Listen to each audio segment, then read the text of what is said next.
Welcome to Keys to the Game with Coach Miller, sponsored by Uvalde Chevrolet. If you got any vehicle needs, please go down and see the guys at Uvalde Chevrolet. I'm sure they'll be more than happy to take care of you and probably talk a little football while you're there too. So anyway, well, Coach, kind of an off week last week, and I'm sure your kids and your staff kind of enjoyed a week off. Did you get to watch any other football? No, actually, I had a chance to go watch my daughter play volleyball. So I missed I missed all her Friday games. So I had a chance. They were at home. I got to watch them play. So that was good. I had a couple coaches go watch Somerset and Antonia, and they were the only district team playing. But yeah, we did a little volleyball action Friday night. Well, good. Yeah, I mean that's got to be an interesting situation, just having a senior girl athlete and having to miss so much of that and stuff. I know she's really involved, and you see her on the field as soon as volleyball games are over. But I know that's got to be tough from a parent's perspective. It is, and it's been her whole since junior high. We always seem to have football practice when they're playing, but I try to make as many of them as I can. So and she played well Friday night, so I'm glad I was there. Good.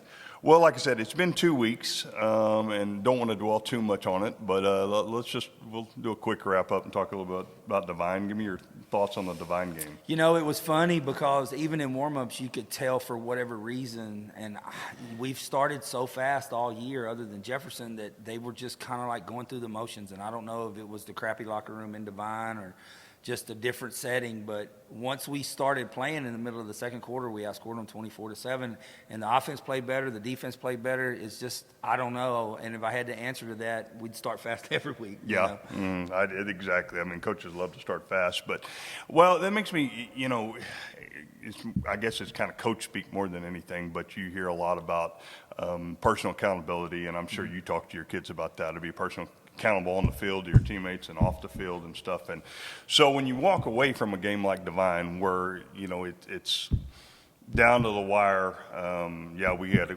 a great comeback right after halftime. I know there's a lot of that in the back of your mind, but I'm sure there's some personal accountability for you when you step back from a game like that. I mean, you probably got a lot of, oh man, if I'd have done this different, I'd done that different or something. Yeah, no, absolutely. You look at it and it's like, it's on me why we didn't start fast, and there's nothing we did any different, but maybe there's some things we need to do different to ensure that happens, and that's always going to be on me how we play, good or bad. Yeah. Well, is there a specific thing in that game that you wish you would have done differently?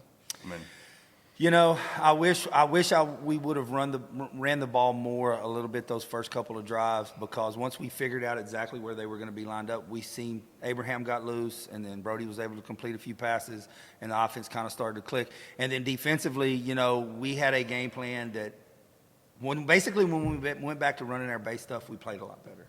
And I wish we'd have started out in that. Okay. Well, yeah, and that's interesting. And a lot of times you're really good at your base stuff, yeah. And sometimes as a coach, I guess you can overthink yourself. And it seems like every week I was like, man, y'all play good. Yeah, we just went back to doing what we do. Like, let's do it all the time. Well, and I know the head coach is no different than being a boss. It's the buck stops there, yeah. Type of deal. But I'm sure your assistant coaches go through that too. Man, if I'd have done this different, if I'd have done that different. Yeah, no, all of us do, and we talked about it. We had all last week to stew on it, so we're glad to move on to Bernie this week. Yeah, well, I don't think sometimes your average fan thinks about that. I mean, as fans, you sit there and you think, golly, if we didn't done this, we didn't done that, and we're bad. Yeah. The fans are bad all week. I can only imagine from y'all's standpoint. Yeah. I know. I live with a super fan. My wife has asked me numerous questions. Why do you not do this? And when she actually wants headphones and she's not getting them. So, but yeah, we do. I mean, we sit down and we talk, and we all have our own opinions about what we should do and what we shouldn't do. And, I thought, all in all, I think if we play a little bit better on one of those drives offensively and defensively, we win that game. And then at the very end of the game, when our defense played phenomenal, the fourth quarter, and they stop them and we get it back, it's the simple blocking assignment that we've been doing since I got here, and we got one kid turned the wrong direction, and a guy comes through right up the middle. I mean, it's just, and Jet was wide open too. Yeah. And that's the thing that was kind of weird about that game. So, Devine came out and really were able to establish a run, and we had a hard time stopping. Mm-hmm. we turned around and came out in the third quarter, and they couldn't stop us. No. Then you got into a fourth quarter situation where nobody could move the ball At a all, lot. And yeah. it was like it was a tale of three games almost. It was, and that fourth quarter we were selling out. If they were going to throw it, it'd have been a touchdown. Yeah. We were selling out, and we put 8-9 guys in the box, and it worked. We just couldn't move it and go get that final score. Well, the good news is that was a non-district ball game. Of course, you want to win every one of them, but it doesn't matter this week one bit.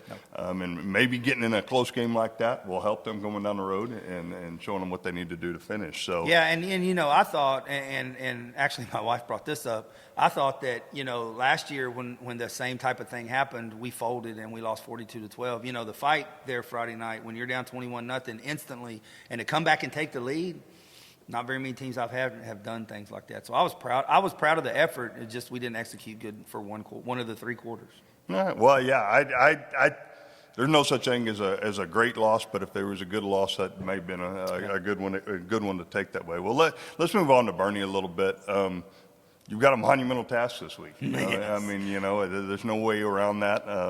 Bernie coming off a state championship appearance, and a lot of people are picking them to be there again. How do you get your team up for a game like this? I tell them it's an opportunity to shock the world, and if it doesn't pan out, nobody expects us to win that aren't in this room. We talk about that starting Monday.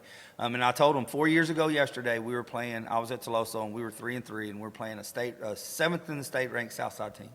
They turned the ball over 7 times. We convert, and one of those ends up in a safety, and we end up beating those guys 24-21. And we had no business beating them. But my guys believed and they played hard. Yeah. And I told them if they just do what they've been coached to do, let's see what happens in the fourth quarter and see if it's still a game. And Bernie's got a really good football team. They're really well coached. But they have a freshman quarterback, and they lost some key guys from last year. And we had a week to prepare to add some stuff that they haven't seen yet. So we're excited for the opportunity. Yeah, well, and I'm sure your seniors have reminded you this, and I'm sure you knew already. They did beat Bernie when they were freshmen, and so they know how to do it. Yeah. It's just, you need a couple breaks to go your way and stuff. And it's funny, you brought up the Tolosa Midway game. I went back deep in my memory. Uvalde beat a number 1 ranked Cal Allen team that came in here, and I think it was 1988. I know we're going way back, but nobody gave Uvalde a chance and all that, and I think they ended up winning a 1-score game. So it's not impossible. No, it's not, and I've been a part of it both ways. I remember one year I was at Flower Bluff, and we were a top 20 team. We weren't in the top 10. And we lose the first round playoff game to Mission Vets, and everything that could have gone wrong for us that night did, and they played almost a perfect game, and they ended up beating us by 3 or 4. So, it's possible, and I fully expect us to go out there and play as hard as we can, and I expect to be a game in the second half, which it hasn't been. And I'm glad we got them at home finally, and it's my 3rd year playing them. We've been over there both years. Yeah. Well, what do you think Bernie's strengths are coming into the game? They're going to spread you out to try to run the football. They have a good little back, and I was just watching the GP film again earlier today, and I want to say 7 or 8 of the first 10 plays were runs to him. And then they have a really good wide receiver that when he gets in a bind, it's throw it up and go get it, and he's a really good receiver. But, they haven't faced anybody with a Division I cornerback either. I mean, we got a guy that he's been told for 2 weeks, 11's yours. So it's going to be exciting. We're going to try to force the freshman to throw the ball and beat us. He's a good football player. He's the coach's kid, all that kind of stuff. But he's still a freshman, and you know how freshmen can make mistakes if they get pressure on them and things like that. So we're going to do a lot of our stuff, but we're going to try to get some pressure on him. And the main thing we want to do defensively is stop the run. And then on offense, we have to control the clock. I feel like while they're not as good as Bernie, I feel like we beat Wynn and we beat Crystal City because we were able to keep their offense off the field. And that's going to be kind of the goal, be it running the ball with our 3 good backs or a lot of short passes. They'll give you the flats a lot. So, we've been working, and we get 2 weeks to work on it. So, well, you talked about kind of some of the stuff that we are going to do. I mean, have you done that? Have you seen a weakness in Bernie? Not many. I mean, they're a really good football team.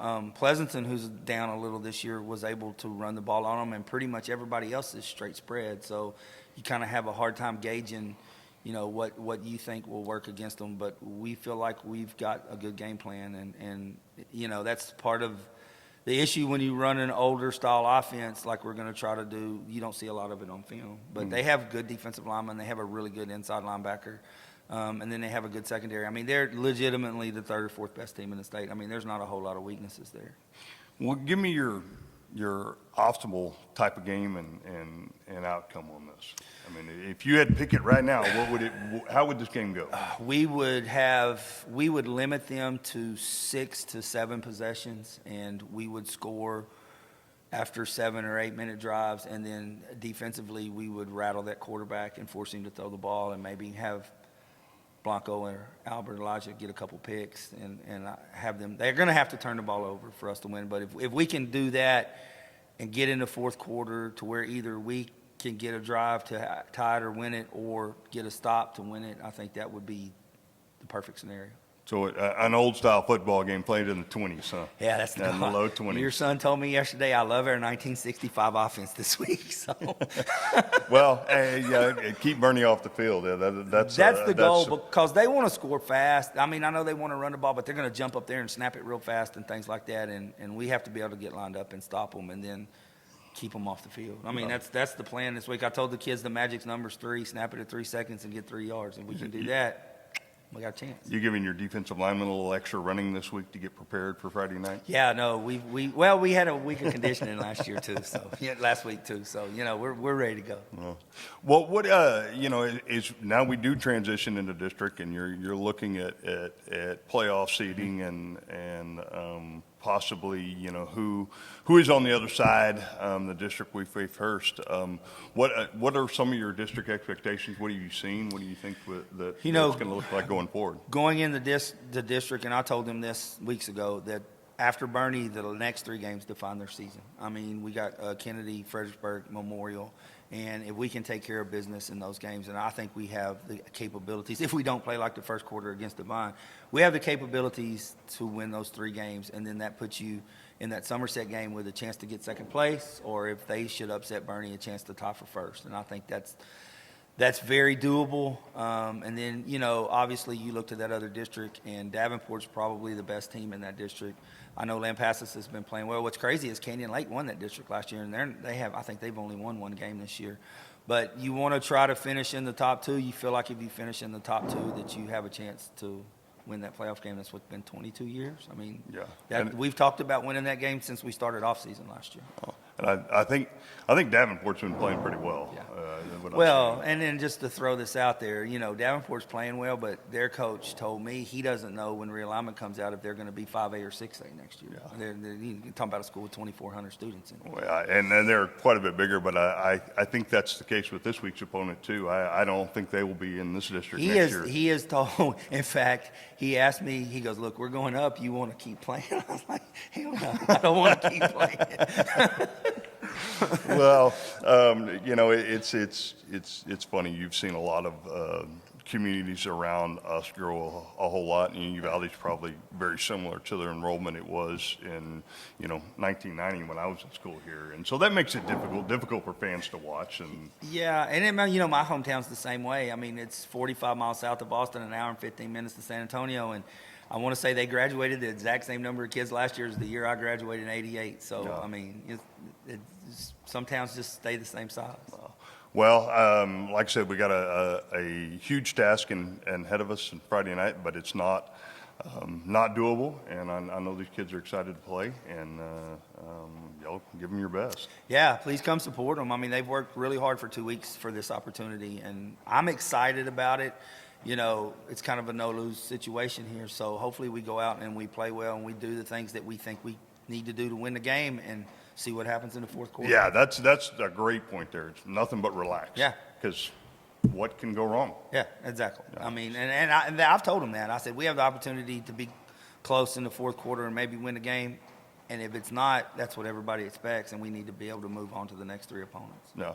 Well, hopefully we're talking next week about a huge upset and moving on to next week at 2-0. But all the best, Coach. Thank you very much. Right. I appreciate it. Thanks. Mm-hmm.